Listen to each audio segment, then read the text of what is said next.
21 जनवरी 1969 शरीर छूटा परंतु हाथ और साथ नहीं।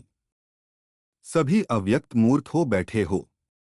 व्यक्त रूप में रहते अव्यक्त स्थिति में रहना है। जब अव्यक्त स्थिति में स्थित हो जाएंगे तो उस अव्यक्त स्थिति में कोई उलझन नहीं रहेगी। वर्तमान समय चल रहे सभी पाठ आप बच्चों को अतिशीघ्र अव्यक्त बनाने के साधन हैं। डगमग होने की जरूरत नहीं। शुरू में यह की स्थापना भी अनायास ही हुई थी।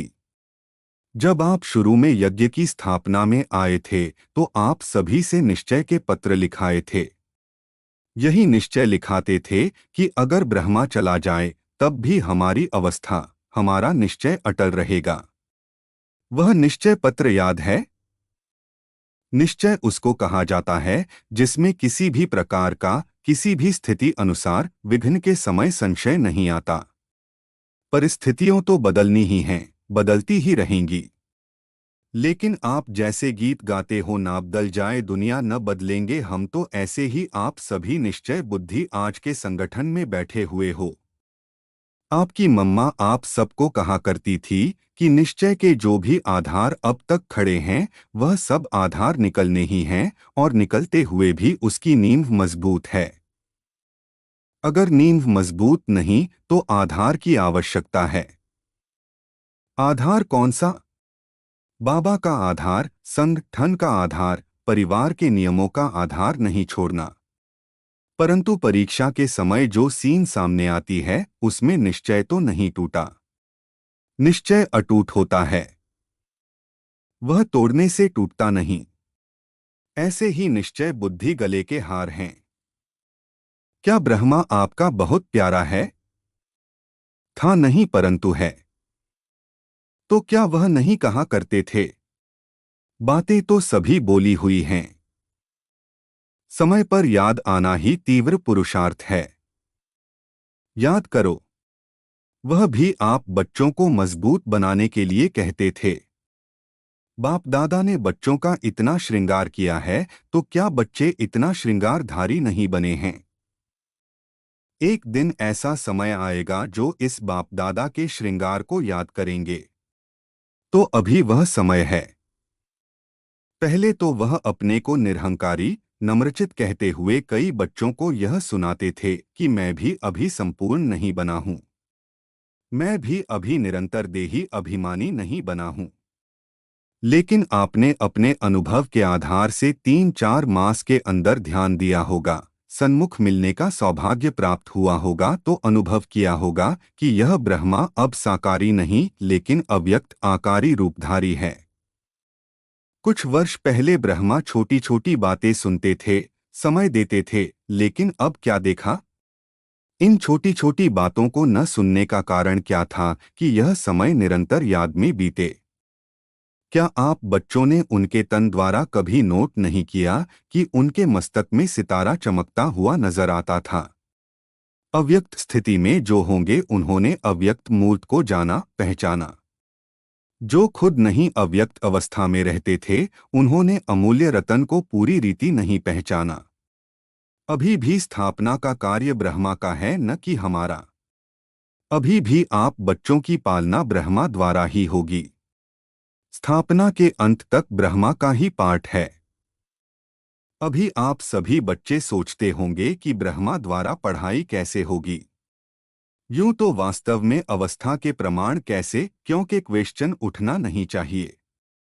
लेकिन कई बच्चों के अंदर प्रश्न तो क्या, लेकिन काफी हलचल का सागर शुरू हो गया है। यह पहला पेपर बहुत थोड़ों ने पास किया। कुछ तो धैर्य रखो।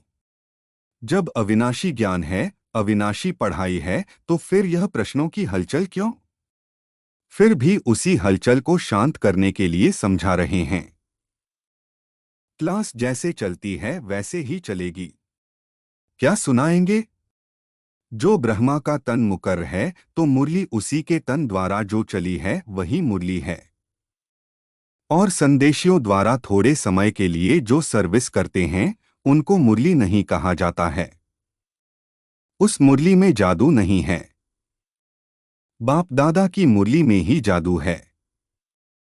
इसलिए जो भी मुरलियां चल चुकी हैं वह सभी रिवाइज करनी है।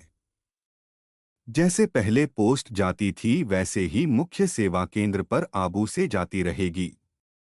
क्या आपको 1 वर्ष पहले जो मुरली चली थी वह याद है? कल जो पढ़ी होगी वह भी याद नहीं होगी। कई पॉइंट्स ऐसी हैं जो कई बार पढ़ने से भी बुद्धि में नहीं ठहरती। इसलिए मुरली और पत्र का जैसे कनेक्शन होता है वैसे ही होगा। जैसे आप मधुबन में रिफ्रेश होने आते हो वैसे ही आएंगे। क्या करें, किससे मिलने आवें? अब फिर यह प्रश्न उठता है, किससे रिफ्रेश होंगे?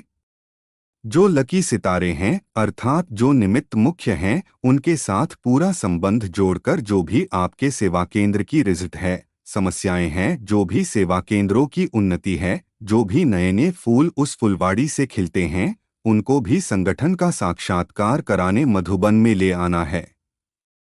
साथ साथ ऐसे संगठन के बीच बाप दादा निमित्त बनी हुई संदेशी द्वारा पूरी सेवा करेंगे। अभी कोई और प्रश्न रहा? आप सोचते होंगे कि लोग पूछेंगे कि आपका ब्रह्मा बाबा 100 वर्ष से पहले ही चला गया।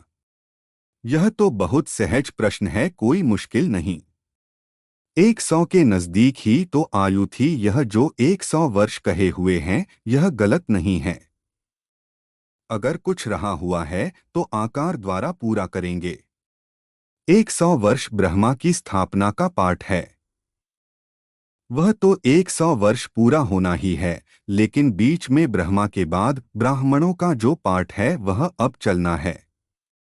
ब्रह्मा ने ब्राह्मण किस लिए रचे? क्या ब्रह्मा अपनी रचना को देखेंगे नहीं? क्या आपको अब काम पर जिम्मेवारी का ताज नहीं देंगे? तो सतयुग में देवता कैसे बनेंगे? यहाँ की जिम्मेवारी ही वहाँ की नींव डालती है।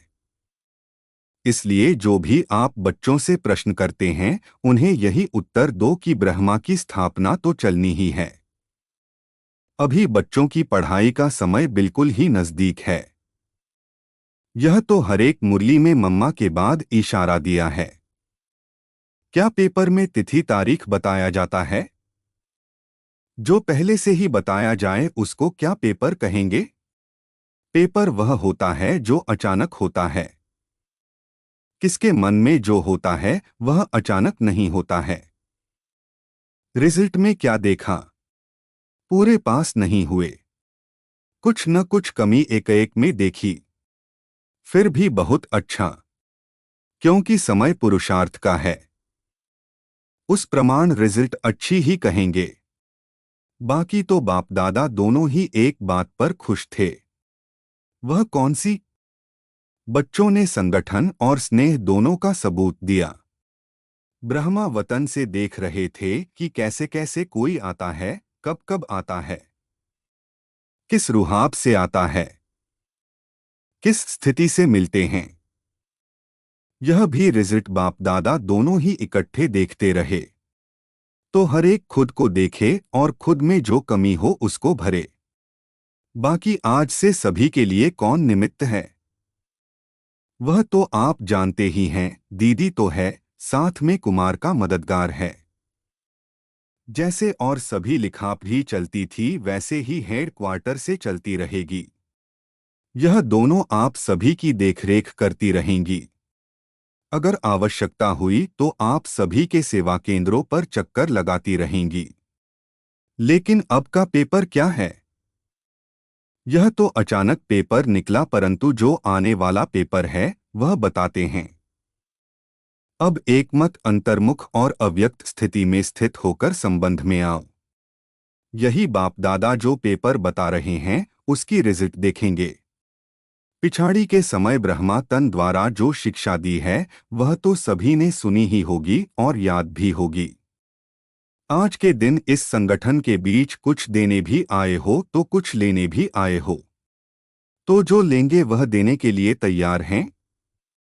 जिसके दिल में कुछ संकल्प आता हो कि नामालूम क्या हो, ऐसी तो कोई बात नहीं होगी, वह हाथ उठावे। अगर सभी संतुष्ट हैं तो जो लेंगे उसको देने में भी संतुष्ट रहेंगे।